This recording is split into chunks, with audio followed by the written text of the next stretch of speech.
दोस्तों, आपकी और मेरी महफिल तो यहाँ पे खूब सजती है और एक दूसरे को हम बखूबी जानते हैं। और आप तो कई दफ़ा मुझे अपने घर वालों की तरह अब लगना शुरू हो गए हैं। सो उसी बुनियाद पे आज मैं आपसे एक सीक्रेट शेयर करता हूँ।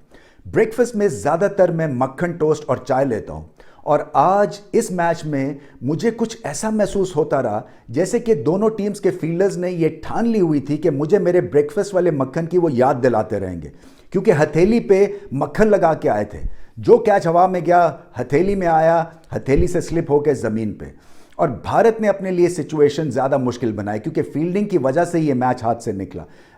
जब आप टॉस जीत के आप ऑप्शन अपनाते हैं फील्ड करने का, तो एक तरह से आप पे लाजमी हो जाता है कि आप अच्छी फील्डिंग करें, अच्छे कैचेस लें। मगर ना कैचेस लिए, कीपिंग भी ठीक नहीं थी, सीधे साधे कैचेस आपने ड्रॉप किए, ग्राउंड फील्डिंग से भी प्रेशर नहीं डाला। और फिर सोने पे सुहागा ये हुआ कि चाहल मियां ने नो बॉल कर दिया जब मैक्सवेल को आउट हो जाना चाहिए था। उनका कैच तो कर लिया, मगर नो बॉल की वजह से वो दोबारा क्रीज पे आ गए, और आज तो वो एक बिल्ली की तरह बहुत सारी जिंदगियां लेके क्रीज पे आए थे।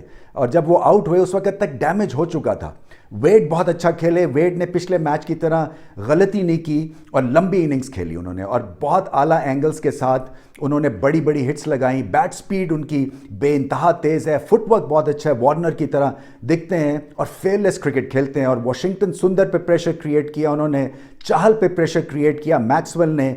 और अगर कहीं मैक्सवेल जल्दी आउट हो जाता है, क्योंकि उन्होंने चांसेस तो बेइंतहा दिए थे, तो बाकी जो बैटिंग लाइनअप है उसमें कुछ कहानी ज़्यादा बची नहीं थी ऑस्ट्रेलिया की, क्योंकि एक यंग सी ब्रिगेड है ये ऑस्ट्रेलिया की जो उन्होंने खिलाई ज़्यादातर इस T20 में। सो डार्सी शॉर्ट हो जाएं या सैम्स हो जाएं या एबट हो जाएं, जिन्होंने बाद में आके बल्लेबाजी करनी थी, वो कुछ खास बल्लेबाज नहीं है, एक्सपीरियंस नहीं थे। सो मैक्सवेल को बार बार बारियां देने से हुआ ये कि डैमेज बेइंतहा कर लिया भारत ने, और 3-0 के वाइट वॉश से दूर रह गया। हालांकि एंड में फाइट तो बहुत अच्छी की, विराट कोहली बहुत अच्छा खेले, पांड्या लग रहा था कि फिर से एक मैच विनिंग इनिंग्स खेल देंगे, मगर क्योंकि टॉप ऑर्डर में बहुत सारी गलतियां होगी। KL राहुल जल्दी आउट हो गए, इसी तरह से संजू सैमसन, इतना टैलेंट है, अपने आप को वक्त नहीं देते हैं। माना कि T20 में आपका स्कोरिंग रेट आपको चाहिए होता है, मगर उनमें इतनी अहलियत है कि वो अगर 3-4 बॉल रोकेंगे भी तो उसकी कमी वो है, बड़ी शॉट से वो दूर कर सकते हैं, इतना पोटेंशियल है।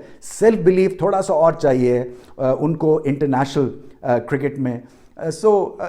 मुतवातिर जो विकेट्स गिरती रहीं उससे फिर बेइंतहा एंड में प्रेशर पड़ गया विराट पे और हार्दिक पांड्या पे।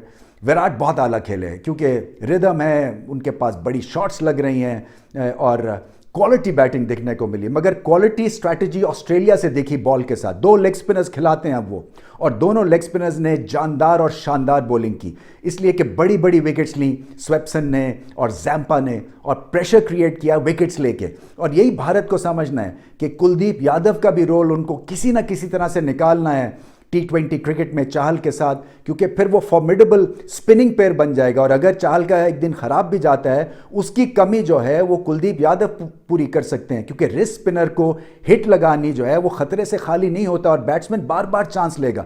सो मिस हिट एक और विकेट गई। सो इस स्ट्रैटेजी के साथ भारत को थोड़ी सी अपनी बॉलिंग को फाइन ट्यून करना होगा। फाइट बहुत अच्छी की, 3-0 से थोड़े ही दूर रह गए टारगेट से। बहुत अच्छी सीरीज़ थी। सीरीज़ जीतने का मकसद जो है वो मतलब ये होता है कि आप टेस्ट मैच में जाके कॉन्फिडेंटली आप खेल सकते हैं और अपने और पत्ते आजमा सकते हैं, क्योंकि ड्रेसिंग रूम का एटमॉस्फेयर पॉजिटिव हो जाता है सीरीज़ जीतने के बाद। और भारत की T20 में performance in 2020 has been outstanding.